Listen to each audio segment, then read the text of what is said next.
लड़ते लड़ते पॉप, जो कि एक चाल चलता है, वो जहरीला धुआं छोड़ता है। जुहा यून धुएं को देख अपनी सांस रोक लेता है और सोचता है यह जहरीला धुआं था। सौभाग्य से मैं समय रहते अपनी सांस रोकने में कामयाब रहा। पॉप, तो क्या अब तुम मुझे फंसाने के लिए इस अंधाधुंध टेक्निक का यूज करोगे? और उसे अपने भाले से मारता है। कप्तान जुहा को चिल्लाकर कहती है कि हम लोग आपके लिए बैकअप के लिए यहाँ है, और पॉप के दौड़ को मारती है। कप्तान और सैनिकों को लड़ता देख जुहा बोलता है, बहुत बढ़िया, लगता है कि हर किसी को लड़ने की हिम्मत हो गई है। दो सैनिक को मरता देख पॉप बोलता है कि मैं तुम सबको मौत के मुंह में भेज दूंगा। और फिर उसके दो सैनिक जमीन के अंदर से बाहर आने लगते हैं। जाओ एक के सर पर पैर रखकर जमकर पॉप का सर काट देता है। पॉप का कटा सर देखकर सैनिक चिल्लाते हैं, दौड़ पॉप मर गया है। जाओ को देख कप्तान सोचती है कि अकेले ही दुश्मन को मार गिराया। यह आदमी निस्संदेह एक अनुभवी योद्धा है। इसका कौशल बैटल लाइफ फील्ड पर ही बना है। जाओ एक तरफ खड़ा होकर सोचता है, इन नए गुणों और कौशल के साथ मेरी पूरी ताकत में बहुत ज्यादा वृद्धि हुई है। सिस्टम का यूज जारी रखने से मैं और भी तेज गति से मजबूत बन सकता हूँ। और फिर कप्तान जाओ की मदद के लिए थैंक यू बोलती है और उसे कहती है कि आप में योद्धा छुपे होने की उम्मीद नहीं थी। जाओ भी उसे यू आर वेलकम बोल सोचता है, सिस्टम अवार्ड के बिना मैं यह जोखिम लेने के लिए हिम्मत नहीं कर पाता। कप्तान जाओ को घोड़े पर चढ़ने के लिए कहती है,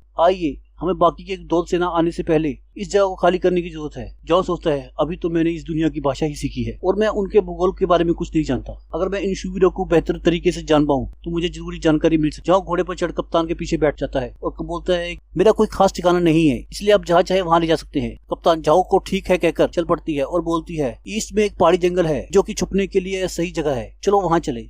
फिर सीन चेंज होता है। हम देखते हैं कि नॉर्थ सिटी एक आदमी जो कि घोड़े पर बैठा एक चमकती गेंद को देख रहा होता है। यह है धौल कबीले का मास्टर करेन। मास्टर करेन वहाँ जहाँ को देख कहता है, यह संभव है, यह काले बाल वाला लड़का कौन है? सभी गुलामों को कैसे हराया जा सकता है? उसकी शक्ल से ऐसा लगता है कि वह किसी दूसरी दुनिया का हीरो है। भगवान ने इस हीरो को बुलाया है। मैं बस इतना जानता हूँ कि एक लुबुन नाम का भयंकर जनरल काले बालों वाला हीरो को कानून के देवता ने बुलाया है। ऐसा कहा जाता है कि इस व्यक्ति ने साउथ कॉन्टिनेंट में सैनिकों को और घोड़ों को इकट्ठा कर और अपने क्षेत्र को स्थापित किया। हमें इन नायकों को मजबूत होने नहीं देना है, अदरवाइज परिणाम गंभीर होंगे। अपने क्षेत्रों को लूट से बचाने और नायक की सेनाओं से लड़ने के लिए राक्षसों की एक सेना भेजो, मेरा आदेश जारी करो। फिर सीन चेंज होता है। हम देखते हैं पहाड़ी जंगल। कप्तान कहती है, यह जगह सबसे गुप्त है, इसलिए पिशाच हमें यहाँ नहीं ढूंढ पाएंगे। मुझे अपना परिचय ठीक से देने दीजिए। मैं हिल्डा हूँ, नॉर्थ सिटी गार्ड की कप्तान। क्या मैं आपका नाम जान सकती हूँ? जाओ बोलता है, हाँ आप मुझे जाओ यून बुला सकती है। हिल्डा जो कि सोचती है, जाओ यून क्या अनोखा नाम है, क्या यह सितारों के परे का एक विदेशी हो सकता है? जाओ हिल्डा से पूछता है कि वैसे वे पिशाच कहाँ से आए हैं? हिल्डा बोलती है,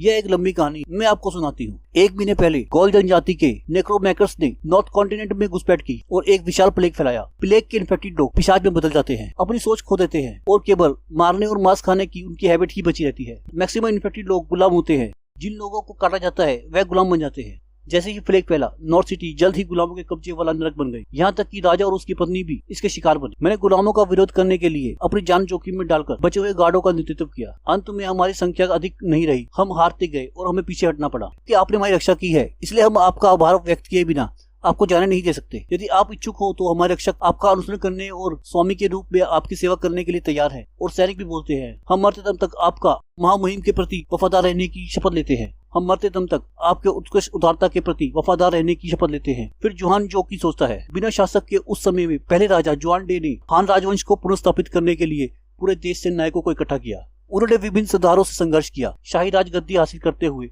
शू में अपना शासन स्थापित किया। इस जीवन काल में अपनी ताकत में सुधार करते हुए मुझे भी अपना खुद का साम्राज्य बनाना चाहिए। जॉन बोलता है, हाँ क्योंकि आपने अपनी मर्जी से मेरा अनुसरण करना चुना है। आइए लास्ट तक हम साथ लड़े। अब से हम जल्द ही भूतों को मारेंगे और उसी शहर पर पुनः कब्जा करेंगे। और यह सीन दिखाकर यह एपिसोड यहीं पर समाप्त होता है। सो बाय, गुड बाय, सायोनारा एंड जाना।